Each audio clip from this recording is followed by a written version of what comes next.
ऋषभदेव के पास सिद्धियां आई, लेकिन उन्होंने स्वीकार नहीं किया।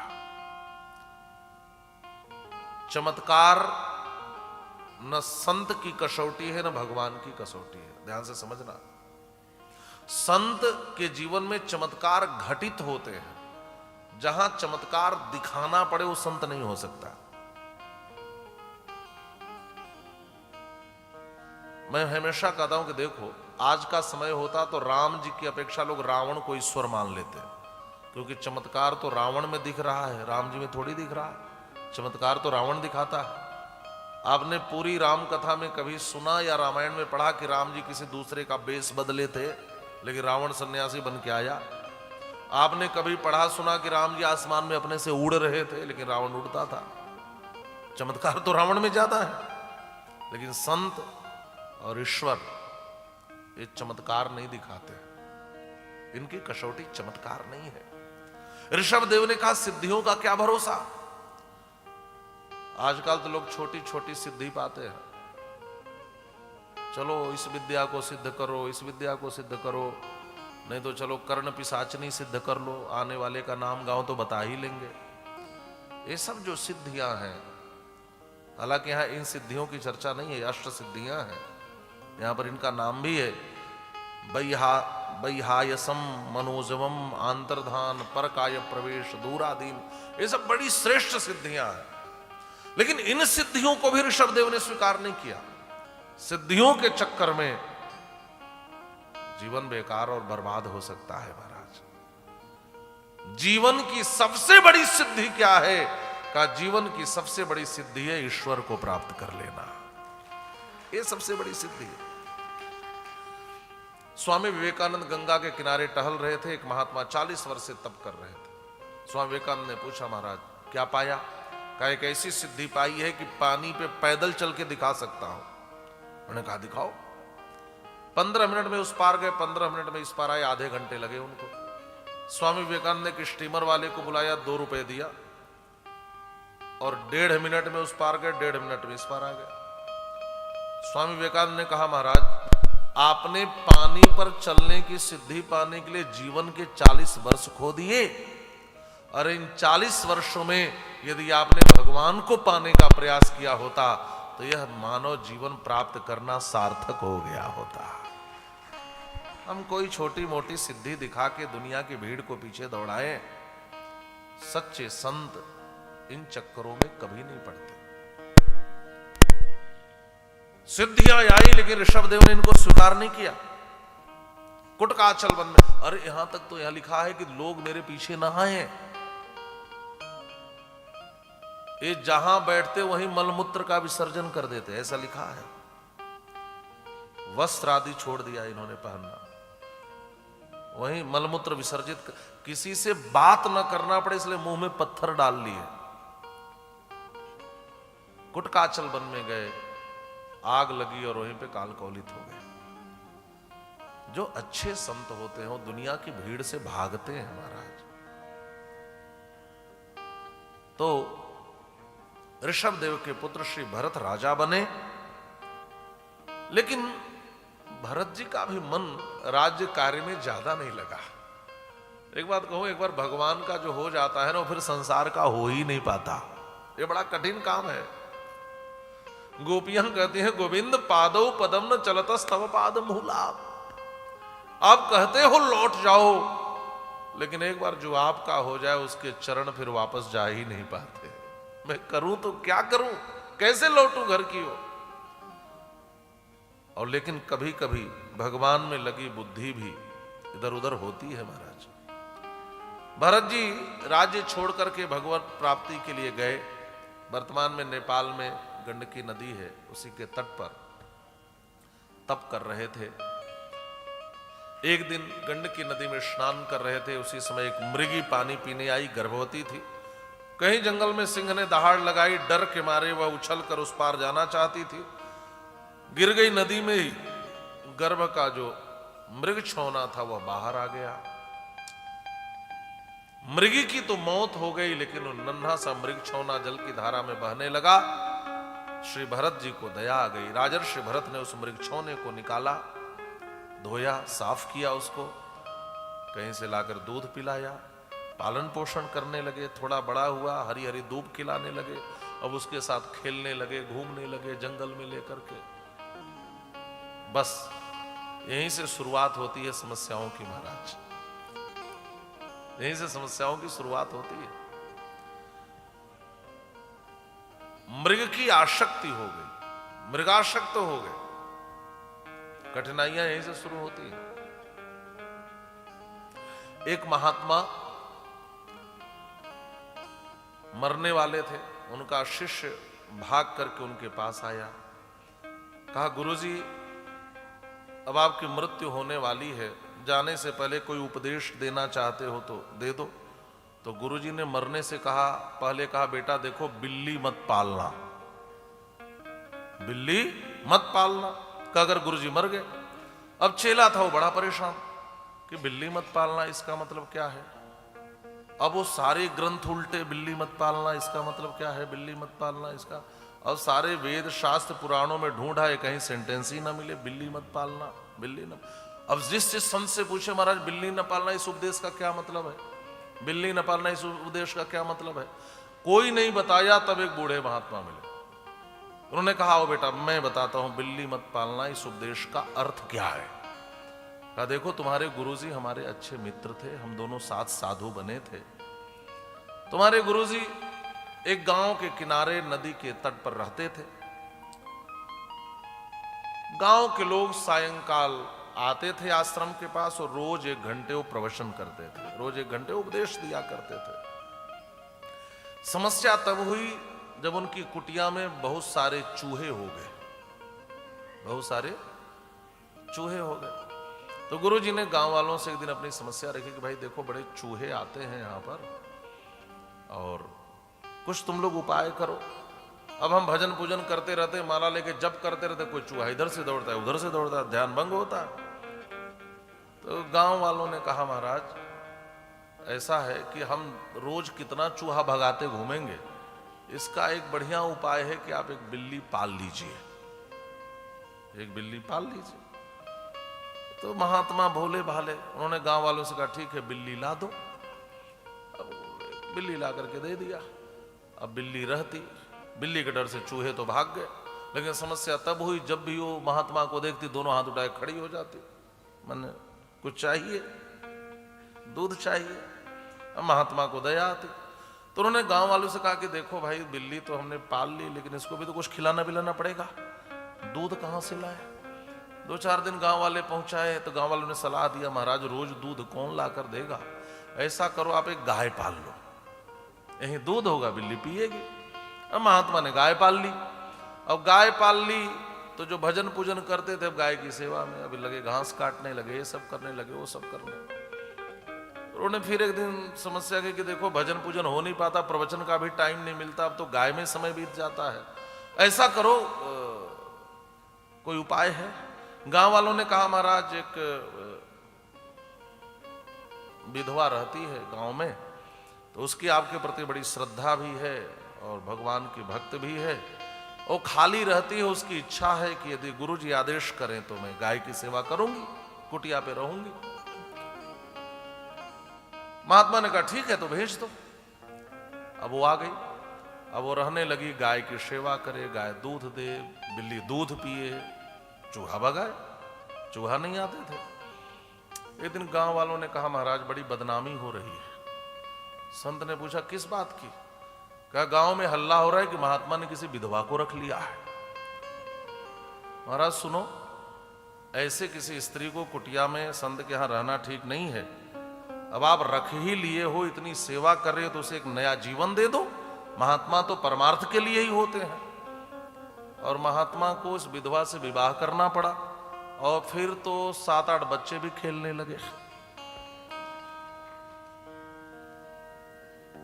एक बिल्ली क्या पाली, कितना बवाल पालना पड़ा। मरने से पहले उन्होंने चेले से कहा बेटा बिल्ली मत पालना। बात समझ में आ गई। हम भी ऐसा ही करते हैं कभी कभी, एक छोटी समस्या को दूर करने के लिए समस्या पे समस्या पालने लगते हैं और इससे बवाल बढ़ता जाता है, गृहस्थी बढ़ती जाती है। और फिर जब बड़ी हो जाए गृहस्थी तो फिर झमेले में फंस जाता है व्यक्ति। इसीलिए जो संत हैं, जो महात्मा हैं, उन्हें कभी इन बवालों को पालना नहीं चाहिए, किसी भी रूप में आसक्ति से बचना चाहिए। आए थे हरिभजन को ओटन लगे कपाश, आए थे भगवत भजन करने और एक मृग की आसक्ति हो गई। अब मृग को खिलाएं पिलाएं, मृग बड़ा हुआ, उसके बड़े बड़े सींग निकल आए। एक दिन मृगों का झुंड आया, उसने देखा कि सब मेरी तरह लग रहे हैं, उसी झुंड में वो घुस गया और उनके साथ दूर चला गया। अब राजर्षि भरत आए, मेरा मृग कहां गया, मृग कहां गया, मृग कहां गया। मृग का इतना चिंतन किया कि प्राण ही चले गए, और मृग का चिंतन करते हुए मरे थे, इसलिए अगला जन्म भी मृग का ही मिला, मृग बन के पैदा हुए। बात समझ में आ गई? जिसका चिंतन करके मरोगे वही बनोगे। इसलिए संत कहते हैं, देखो भैया, आसक्ति शब्द को ठीक से समझ लेना। ये आ तो सकती है लेकिन जा नहीं सकती, यह आसक्ति है। इसलिए इस आसक्ति को आने मत देना। आसक्ति से छूटना बड़ा कठिन होता है। राजर्षि भरत चूंकि भजनानंदी थे, भजन किया था, भगवान की कृपा थी, इसलिए पिछले जन्म का कुछ भी भूला नहीं और पछताने लगे, ओहो मैं आया था भगवत भजन के लिए और कहां मैं मृग का शरीर पा गया। खड़े खड़ा गंडकी में उस शरीर का त्याग कर दिया। अगला जन्म एक ब्राह्मण के घर में हुआ और नाम पड़ा भरत। पिता कुछ पढ़ाना लिखाना चाहे, लेकिन भरत जी पढ़ नहीं रहे थे। समझ गए एक गलती की तो 2 जन्म ज्यादा लेना पड़ा, अब इस बार करूंगा तो अनंत जन्मों के चक्कर में फंस जाऊंगा। इसलिए कुछ भी पढ़ते लिखते नहीं, हमेशा ध्यानस्थ रहते थे। पिताजी सोचे गायत्री मंत्र दे दूं तो बुद्धि शायद प्रशस्त हो जाए, धियो यो न प्रचोदयात्, बुद्धि प्रशस्त हो जाए। पिताजी ने यज्ञोपवीत संस्कार करा दिया, गायत्री मंत्र दिया, गायत्री मंत्र का उच्चारण करवाया, लेकिन बोले नहीं। समझ गए बोलूंगा तो बंद जाऊंगा। आज गायत्री मंत्र सुना दिया तो कल पिताजी कहेंगे कि रुद्री तैयार करो, फिर कहेंगे दुर्गा सप्तशती तैयार करो, फिर कहेंगे किसी के यहां कर्मकांड कराने जाओ, तो फिर तो मैं तो बंद ही जाऊंगा। मैं किसी बवाल में फंसने वाला नहीं हूं। पिता को लगा कि बेटा तो मूर्ख हो गया, और भरत जी का नाम पड़ गया जड़ भरत। जड़ माने मूर्ख। सच्ची बात तो यह है कि जड़ माने प्रकृति, इनका आचरण बिल्कुल प्रकृति पर आधारित था। जड़ भरत हो गए। दुख में पिता की मौत हो गई, मेरा बेटा मूर्ख हो गया। भाई कुछ काम देते तो जड़ भरत जानबूझ के नहीं करते। भाभीियों ने कहा कि बिना काम के आदमी को हम रोटी देने वाली नहीं है, घर से बाहर निकालो। बेटा बेटा खाता रहता है। जड़ भरत जी को घर से बाहर निकाल दिया, तो जड़ भरत जी आनंद में पड़े रहते। महाराज अजगर करे न चाकरी, पंछी करे न काम, दास मलूका कही गए सबके दाता राम। जहां पड़े रहते जो मिल जाता उसे वो खाकर आनंद में रहते। पास में एक कबीला था, वहां डाकू रहा करते थे। उनका एक सरदार था। मां काली से उसने मनौती मांगी कि मैया मुझे पुत्र की प्राप्ति हो जाए तो मनुष्य की बलि दूंगा, नर बलि दूंगा। और जिस नर को बलि के लिए चुना था वो नर भाग गया। अपने डाकू मित्रों से कहा जो हृष्ट पुष्ट बढ़िया मिले, जिसको देख के काली जी खुश हो जाए, पकड़ लाओ, उसी की बलि दे देंगे। और कोई नहीं मिला। यही महात्मा बाबा जी जड़ भरत जी मिल गए। अच्छा, निश्चिंत आदमी बड़ा हृष्ट पुष्ट आनंद में रहता है। हृष्ट पुष्ट वही होता है जो आनंद में रहे महाराज। और जो बहुत टेंशन में रहता है, कितना भी बादाम का हलवा खाए, 1.5 हड्डी का बना घूमता रहता है। मस्त थे, आनंद में थे। पकड़ करके लाया। जड़ भरत जी की खूब सेवा हुई, रगड़ रगड़ करके। अच्छा, जिसकी बलि दी जाती है लोग बड़ा उसको सजाते हैं, धजाते हैं, खिलाते हैं। जड़ भरत जी को भी खूब खिलाया पिलाया। ये तो मन ही मन सोच रहे थे भगवान की बड़ी कृपा, और संतों का ऐसा ही जीवन है ना। कभी खूब मिलता है, कभी कुछ नहीं मिलता, कभी थोड़ा मिलता है, कभी बिल्कुल कुछ नहीं मिलता, ऐसा ही चलता है। तो आज खूब मिल रहा है तो छक्के खा रहे हैं। अच्छा, खिला पिला के सजा धजा कर माँ काली के मंदिर में लाए, और वहां खड़ा था डाकुओं का सरदार। उसने कहा माँ काली को प्रणाम करो। जड़ भरत जी ने सिर झुका लिया। खड्गम चक्र गदेशु चाप परिघान, छूलम भुषुंडिम सिरः, शंखम संदधतिम करे स्त्रीनयनाम, सर्वांग भूषावृताम नीलास्मद्युतिमास्य पाददशकाम सेवे महाकालिकाम यामस्तत्स्वपितौ हरौ कमलजो हंतुम मधुम कैटभम। सिर झुका के मां काली को प्रणाम किया, जैसे सिर उठाया वैसे देखा ये सरदार तो इतना लंबा तलवार लिए खड़ा है। जड़भर जी ने इशारे से पूछा कि ये क्या है? सरदार ने कहा ऐसे ही थोड़ी मालपुआ उड़ा रहे थे, अपने सिर को मां काली को चढ़ाना पड़ेगा। जड़भरत जी ने कहा इस बालक का सिर से यदि मां को संतुष्टि होती है तो मुझ बालक को कोई आपत्ति नहीं है। सिर झुका दिया। जैसे तलवार से मारने के लिए उद्यत हुआ यह डाकुओं का सरदार, मां काली ने देखा तो मां काली कांप गई।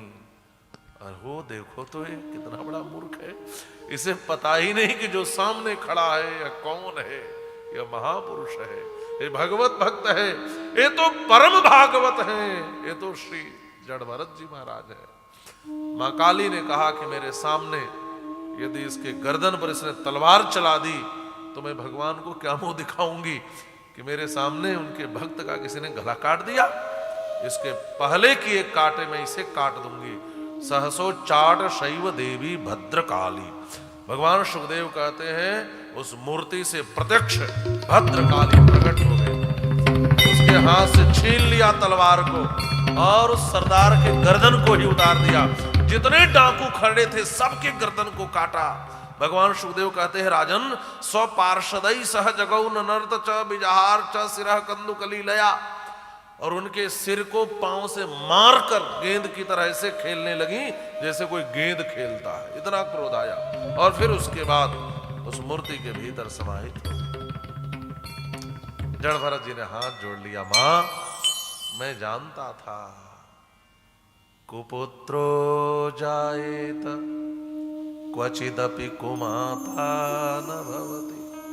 पुत्र कुपुत्र हो सकता है लेकिन माता कभी कुमाता नहीं होती। आपने इस बालक की रक्षा की। वहां से प्रणाम करके मंदिर से बाहर निकले। एक सिंधु सवीर देश का राजा रहुगण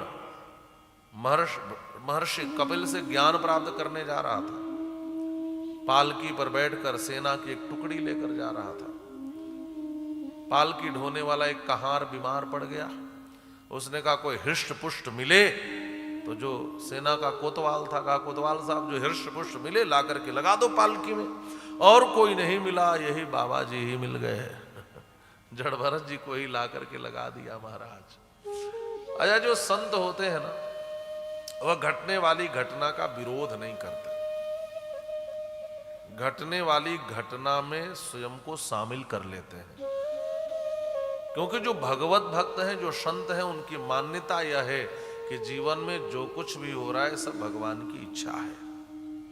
और जो समर्पित है, जो शरणागत है, जो स्वयं को ठाकुर जी पर छोड़ दिया है, वह जीवन में आने वाले सुख को ही नहीं दुख को भी भगवान का प्रसाद मान के स्वीकार कर लेता है, विरोध नहीं करता।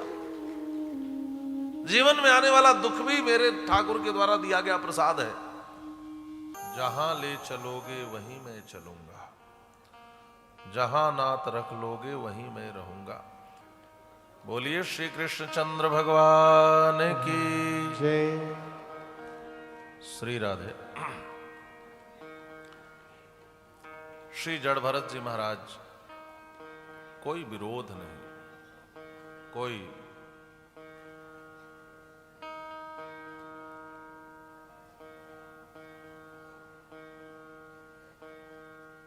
प्रतिकार नहीं। पालकी में लगा दिया तो कंधे पर लेकर चलने लगे। लेकिन संतों के चलने का एक नियम होता है, दृष्टि पूतम निषेध पादम वस्त्र पूतम पिबेत जलम। वह दृष्टि से देख करके तब पांव आगे रखते हैं। कोई चींटी न दब जाए, किसी जीव की हत्या ना हो जाए, पांव रखने से पहले एक बार सामने देखते हैं।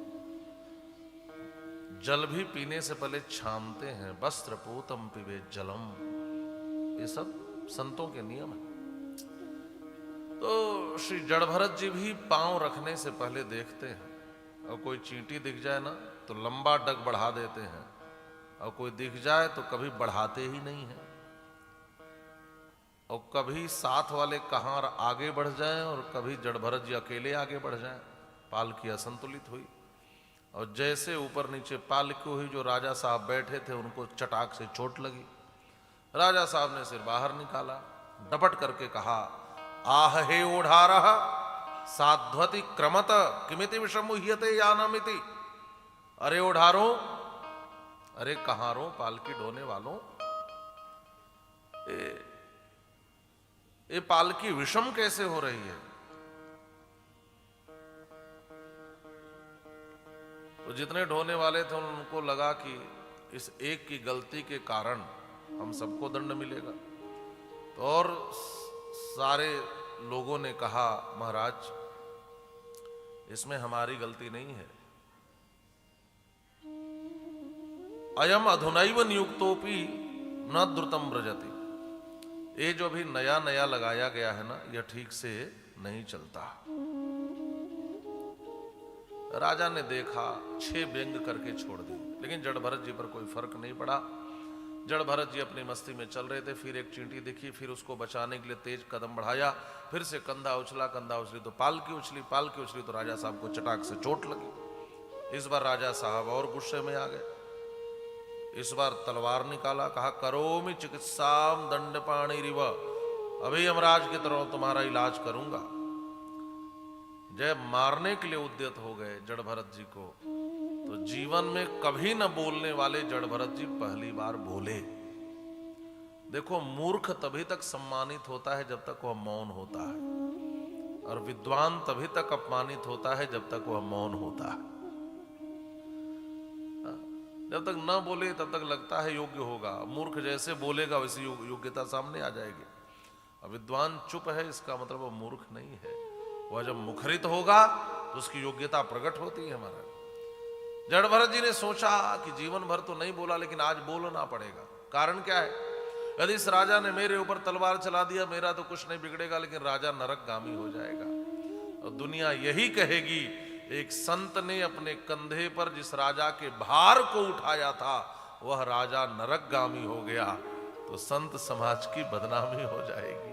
संत एक बार जिसके भार को उठा लेते हैं, फिर उसको नरक में जाने नहीं देते। महाराज, इस संत ने भार उठाया है, और संत ने उठा लिया है भार, तो निश्चित करेंगे उद्धार, इसमें कोई संदेह नहीं है। जीवन भर न बोलने वाले जड़भरत जी पहली बार बोल पड़े, राजन तुम कब से कह रहे हो आदमी मोटा है, हृष्ट पुष्ट है, ऐसा देखो, मोटा होना, पतला होना, दुबला होना, लंबा होना, छोटा, ये सब शरीर के धर्म है। शरीर से किसी का आकलन मत करना, गोरा काला, ऊंचा नीचा, ये सब शरीर के धर्म है। स्थौल्यम कार्श्यम व्याधय आधयश्च क्षुत्रिड भयम कलिरिच्छा जराच निद्रा रतिर्मन्युरहम मदः शुचो देहेन जातस्य हिमेन संति। और सुनो, यह शरीर है, जिसको आप कब से कह रहे हो मोटा है कि पतला है कि दुबला है, ये शरीर है। और सुनो, मैं शरीर नहीं हूं। तुम मारने की बात करते हो तो तुम शरीर को मार सकते हो, मुझे नहीं मार तुम जिसको मार सकते हो वह मैं नहीं हूं, और जो मैं हूं उसे तुम मार नहीं सकते। तुम शरीर को मार सकते हो, मैं शरीर नहीं हूं, और मैं आत्मा हूं, तो आत्मा को कोई मार ही नहीं सकता। इस गूढ़ गंभीर वेदांत परिनिष्ठित वाणी को सुनकर के कांप गया रघुगण। पालकी से उतरकर कूद पड़ा, चरणों में मस्तक रख दिया, हाथ जोड़ लिया, पाद मूलम उपस्थित क्षमापयन। आप कौन हो? कस्तम निगूढ़श्चरचित द्विजानाम विभर्ष सूत्रम कतमो वधूथा। आप कौन हो? कोई अवधूत हो, कोई ब्रह्मर्षि हो? ये तो निश्चित है कि आप ब्राह्मण देवता हो, क्योंकि आपके कंधे का यह यज्ञोपवीत, यह जनेऊ बता रहा है कि आप ब्राह्मण हो। महाराज, कहीं आप भगवान कपिल ही तो नहीं हो, जो वेश बदलकर रास्ते में मुझे उपदेश करने आ गए? सच कहूं तो मैं किसी से नहीं डरता, ना हम विशंके सुरराज वज्रान त्रियक्ष शूलान न यमस्य दंडात नान्यर्क शोमान निलभित तपास्याच्छंके भृशम ब्रह्म कुलावमानात। मैं भगवान शिव के त्रिशूल से नहीं डरता, मैं यमराज के दंड से नहीं डरता, मैं इंद्र के वज्र से नहीं डरता, लेकिन एक ब्राह्मण के अपमान से डरता हूं। ये देवता रुष्ट हो जाएंगे ना तो उसी को दंड देंगे, उसी का नाश होगा जिसने अपराध किया है। लेकिन कोई ब्राह्मण का अपमान कर दे तो कुल खानदान सब नष्ट हो जाता है। इसलिए महाराज मुझे ब्राह्मण के अपमान से बड़ा डर लगता है। ब्रह्म कुलावमानात। जड़ भरत जी ने कहा, राजन सुनो, तुमने जो किया, यदि मैं इसको अपना अपमान मानता तब तो तुम्हें दंड मिलेगा या दोष लगेगा। तुमने जो किया उससे ना मुझे कोई मैं दुखी भी नहीं हूं, मुझे बुरा भी नहीं लगा, मैंने इसमें अपना अपमान भी नहीं माना, तो इसलिए तुम्हें चिंतित होने की जरूरत नहीं है। तुम तो जाओ ज्ञान प्राप्त करो, ज्ञान। तब रघुगण ने कहा, महाराज एक प्रश्न पूछ लो। जड़भरत जी ने कहा, पूछ लो। तो उसने कहा कि आपने कहा कि मैं आत्मा हूं, आत्मा को मारा नहीं जा सकता, प्रभावित नहीं किया जा सकता, दुख नहीं दिया जा सकता। तो एक बात बताए, आत्मा रहती कहाँ है? शरीर के भीतर ही। तो शरीर प्रभावित होगा तो आत्मा प्रभावित नहीं होगी। जैसे हम चूल्हे पर बटलोई रखते हैं, बटलोई में पानी डालते हैं, पानी में चावल डालते हैं, तो चूल्हे की आग बटलोई को गर्म करती है, बटलोई पानी को गर्म करता है, और पानी चावल को गला के भात बना देता है। एक दूसरे को प्रभावित कर रहे हैं। वैसे ही शरीर के भीतर आत्मा है, तो कोई शरीर को प्रभावित करेगा तो आत्मा प्रभावित नहीं होगी क्या? स्थाल्यग्नितापात् पयसोभितापः तत्तापतस्तंडुल गर्भरंध्रिः देहेन्द्रियाश्वाशय सन्निकर्षात् तत्संसृतिः पुरुषस्यानुरोधात्। इसी प्रकार आत्मा को भी तो प्रभावित होना चाहिए। तो जड़ भरत जी ने कहा, राजन तुम हो तो मूर्ख और विद्वानों की तरह बात करना चाहते हो। बड़ा सुंदर डांटा है महाराज। अकोविदः कोविद वादवादान। अकोविद होकर के कोविदों की तरह। बहुत से लोग ऐसे हैं जिनको आता जाता तो कुछ नहीं है, कुछ भी नहीं, लेकिन मिलने पर पूछेंगे, महाराज जी ब्रह्म किसे कहते हैं? गोस्वामी जी भी कहते हैं ब्रह्म नारी नर। आजकल मिलने वाले, ब्रह्म ज्ञान बिनु नारी नर करे न दूसर बात। अभी तक प्रवेश भी नहीं है वेदांत दर्शन में, अभी तक अध्यात्म में प्रवेश भी नहीं है। लेकिन इसलिए प्रश्न नहीं पूछते कि उनको उत्तर चाहिए, इसलिए प्रश्न पूछते हैं कि सामने वाला ये भी जान जाए कि मुझे बहुत कुछ आता है। आजकल अपने ज्ञान को प्रकट करने के लिए प्रश्न पूछे जाते हैं, अपने जिज्ञासा के शमन के लिए नहीं। तो जड़ भरत जी ने कहा, अकोविदः कोविद वादवादान। अकोविद होकर कोविदों की तरह, मूर्ख होकर विद्वानों की तरह भाषा बोलना चाहते हो? सुनो, सजातीय सजातीय को प्रभावित करता है राजन, सजातीय कभी विजातीय को प्रभावित नहीं करता।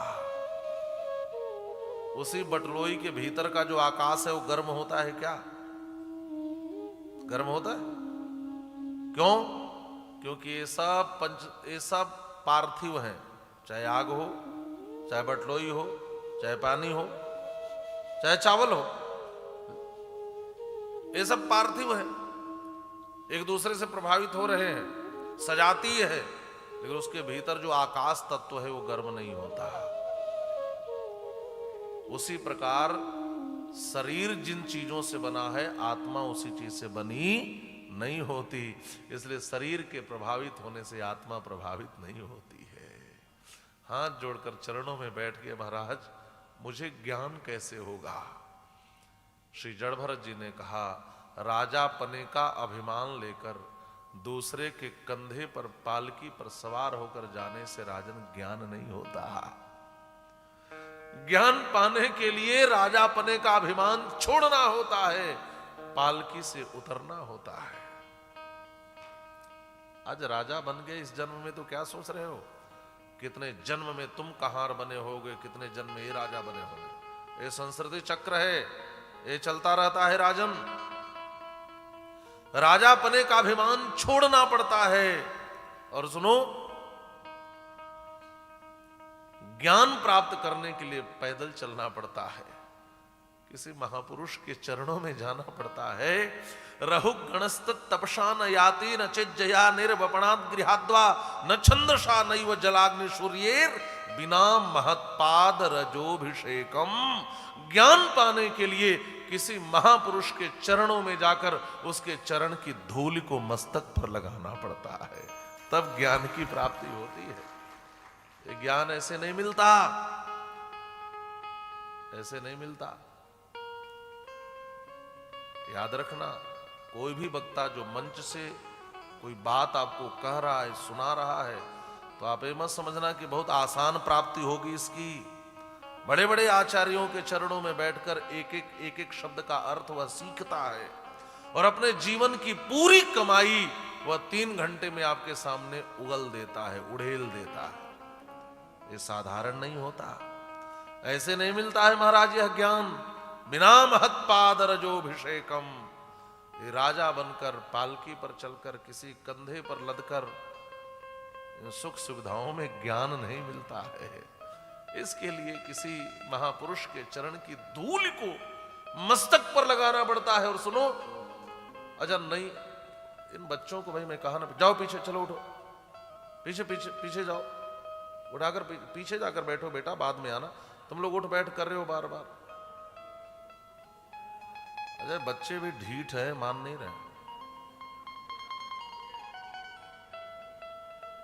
पीछे जाओ, पीछे, अभी जन्म के समय आ जाना, जब जन्मोत्सव होगा तब आना।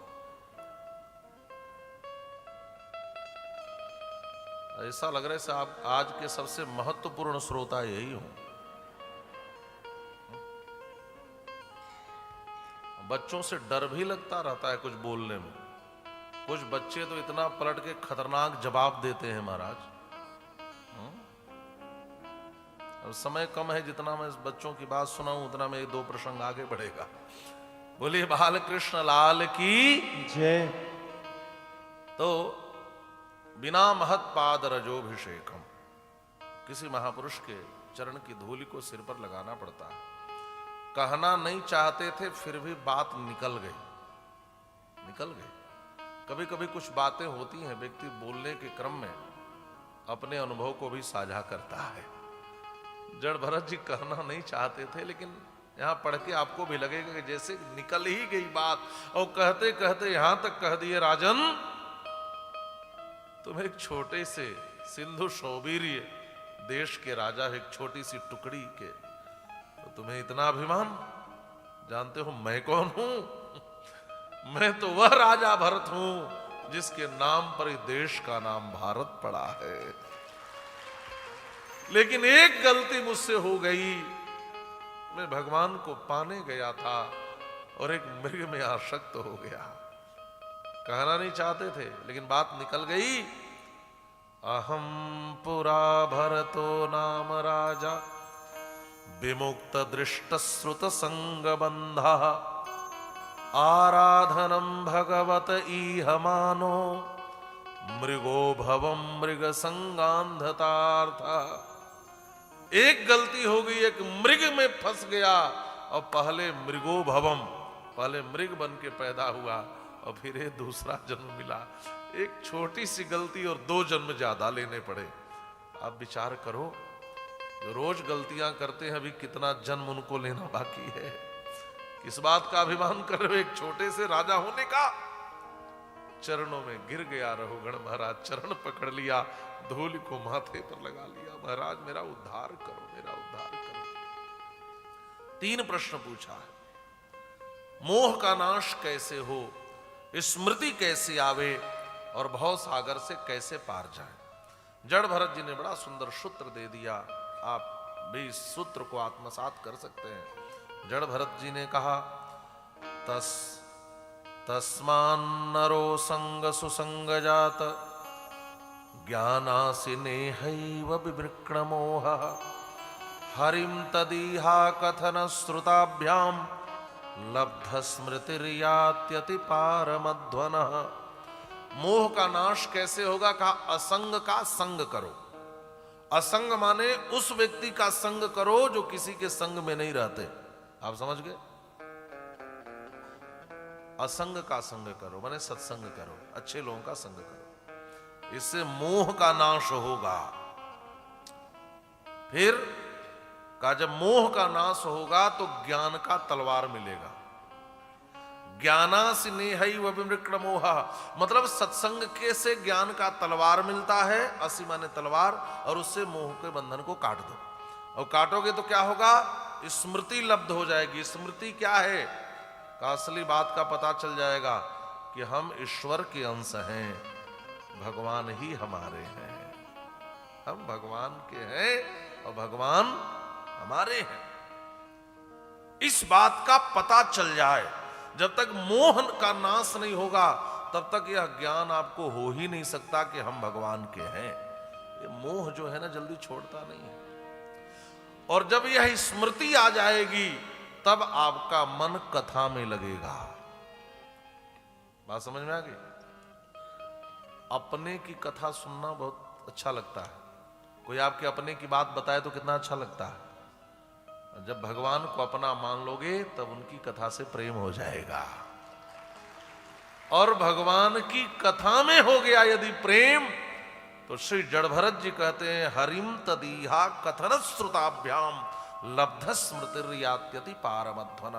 आप भवसागर से सहज ही पार हो जाओगे, क्योंकि भगवान की कथा से बढ़कर के सुदृढ़ नौका भवसागर से पार जाने का कोई है ही नहीं।